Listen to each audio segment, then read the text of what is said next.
find the red color triangle, very simple. So there are a few things you need to find. How do you find the area of a triangle? Half base times height. Half base times height.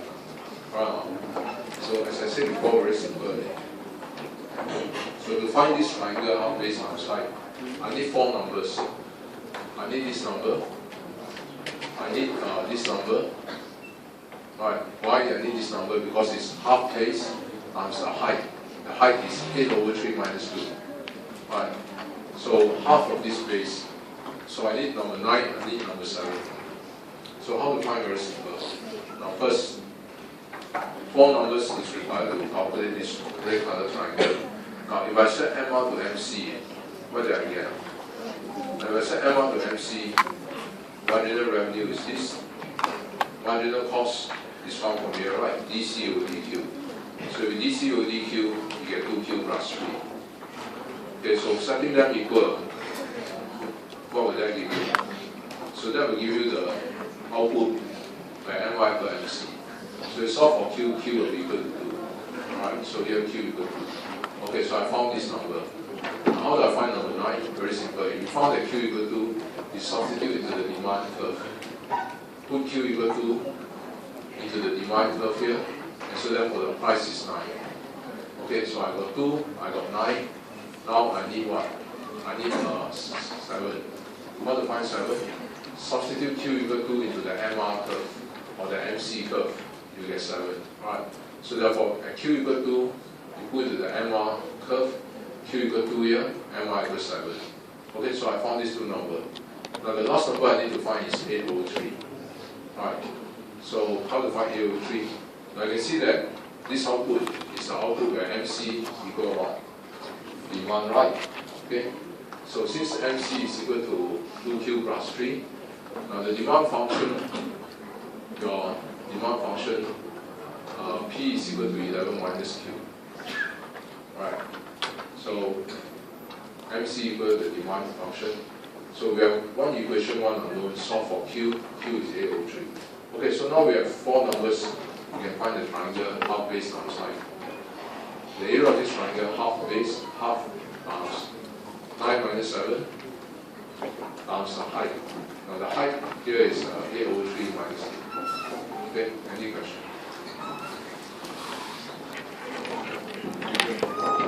Okay, let's look at number 4. Now number 4, you have a monopolist faces the demand curve. That's good. So what's the profit maximizing output? Now again, very simple. To find the profit maximizing output, you set MR to MC. Now before I go further, first, is this demand curve a straight line? Q is to the power of what? Q is to the power of 1, right? So therefore, is this demand curve a straight line? Yes. So if it's a straight line, therefore the MY is the same line except what? Twice as steep. Instead of 2 here, so here it is. Okay, simple. Now, of course, to find the profit maximizing output, I need MR, I need MC. Now, marginal cost is this. So marginal cost DC over DQ, so you get 10Q. Now I have all the necessary ingredients now to solve this problem, right? So just set M1 to MC. We have one equation, one unknown. So if you solve for Q, that will give you the optimal Q, where the monopolist will produce the maximized profit. So if you solve for Q here, Q will be this. Now how to find the optimal profit and price? Now naturally, once you find quantity, whenever the firm's demand curve is downward sloping, if the firm's demand curve is downward sloping, after you find the quantity, you must always go to the firm's demand curve to find the price, right? Because you can, if you produce this output, you can charge this, you can charge this, nobody buy. So you can sell as long as people are willing to pay, right? So that's why they go to the demand curve. It shows how much consumers are willing to pay. That means in mathematics, you substitute the thing into the demand function to get your price. Okay, so you substitute Q into here, the demand curve. Okay, so you put your Q, quantity is this amount, right? So you put this here, and then you see the price is this. Simple. Now once you find the price, then you can determine the profit, right? So how to find the optimal profit? Now profit is total revenue minus total cost. So P times Q, and we have these two, right? Because P is 600 over 7, Q is 50 over 7, so this will be a total revenue minus total cost, which is this 5Q squared. 5Q squared, so therefore the profit is this.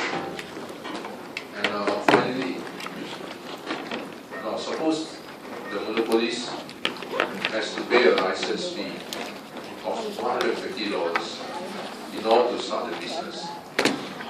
Okay, will this change the optimal output? You have to pay a license fee.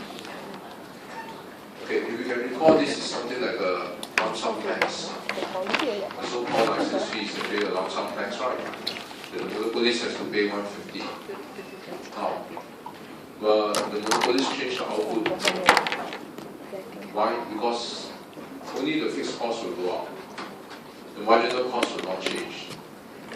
Right, a lump sum tax only increase the fixed cost, but the marginal cost will not change. Understand? In other words, you see, at first the cost is this. If initially the cost is this, now the government levy a license fee of $150, what will happen to this cost? It's a fixed sum, right, $150, so it becomes this plus $150. Okay? This plus 150. So that will be a new cost. So the only changes is that the lump sum, the license fee, increase the cost by this amount. That's all. As far as marginal cost, you see, if you DC or DQ, what you get? Same, right? So you must understand, you have done this in your intro econs. Anything that increases the cost of the firm by a lump sum amount, whether it increase or decrease cost by a lump sum amount, MC will not change. You understand why, right? Because when you do your differentiation, I don't care how much is this lump sum amount, you'll become what? Nothing.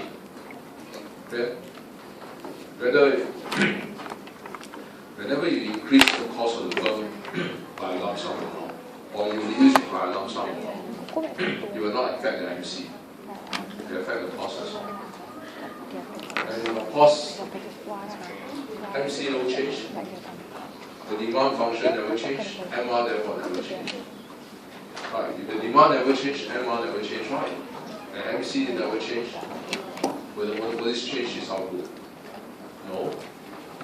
MR, MC still the same. Okay? So output will not change. The only difference is profit will be lower by how much? The profit will be lower by how much? The license fee. Simple.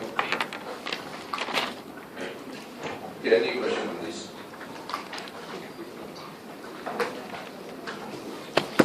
These are your year one staff, except you don't call it license fee. Your year one you got lump sum tax, lump sum subsidy, remember? Which I taught you, anything that increase or reduce your cost by a fixed lump sum, only AC affected. MC no impact. You know why AC affected? Look at this. You see go up, what happened to the average cost? Higher COQ, right?